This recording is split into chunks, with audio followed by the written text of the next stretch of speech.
che stavamo dormendo. A un certo punto sentiamo Nesia che va avanti e indietro sulle stanze, la stanza da letto e la cameretta. E lei si era affacciata probabilmente alla finestra e ha visto qualcuno, sicuro. È stata Nescia, questa bellissima lupa cecoslovacca, a sventare alle 2:30 di notte il furto nell'abitazione dei suoi proprietari in via Campana, a Mareno di Piave. Il cane ha messo in fuga il ladro, che poco dopo è stato sentito piombare al suolo dal terrazzino dove era salito utilizzando una scala, per poi dileguarsi nella notte.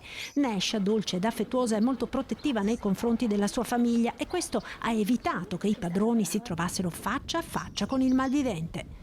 Ci abbiamo lavorato tantissimo da quando va 4 mesi a portarla in campo e lei sa perfettamente quando è l'ora di attaccare per salvare noi più che altro. Però è stata tranquilla, lei si è appoggiata solamente alla finestra, alla zanzariera, non ha né abbaiato né fatto nulla, solo ringhiato. Grazie a lei non sono entrati in casa. Ma questo non è l'unico colpo tentato nella notte a Mareno. Sempre in via Campana i ladri sono entrati in almeno 3 abitazioni, compreso il bed and breakfast Civico 30.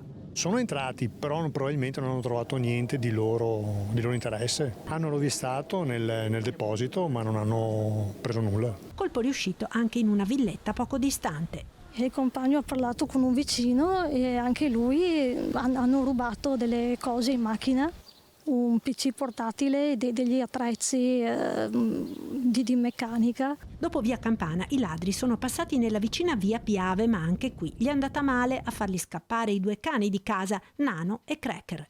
I cani si sono messi ad abbaiare in maniera furiosa, proprio erano tutti e 2 dentro perché dormono dentro. Eccetera. E mia moglie si è alzata per prima, li ha fatti uscire. I 2 cani si sono precipitati verso la recinzione posteriore di casa, ma solo al mattino i proprietari si sono accorti dell'intrusione nel garage, trovandolo aperto con l'auto dove qualcuno aveva rovistato e una bici abbandonata nella fuga nel giardino. E evidentemente è riusciti a portare fuori, è cominciato a portare fuori le biciclette e quando loro si sono accorti, perché hanno un udito, soprattutto il piccolo, che è una cosa incredibile, basta sentire un minimo rumore che lui e poi l'altro dietro. Evidentemente appunto sono scappati, eccetera, infatti andate via in fuga perché c'era appunto lì sulla stradina, hanno perso anche il berrettino. Degli episodi sono stati avvisati i carabinieri che ora indagano sull'accaduto. Il sospetto è che possa trattarsi della stessa banda che nei giorni scorsi ha battuto a tappeto Susegana e il Coneglianese.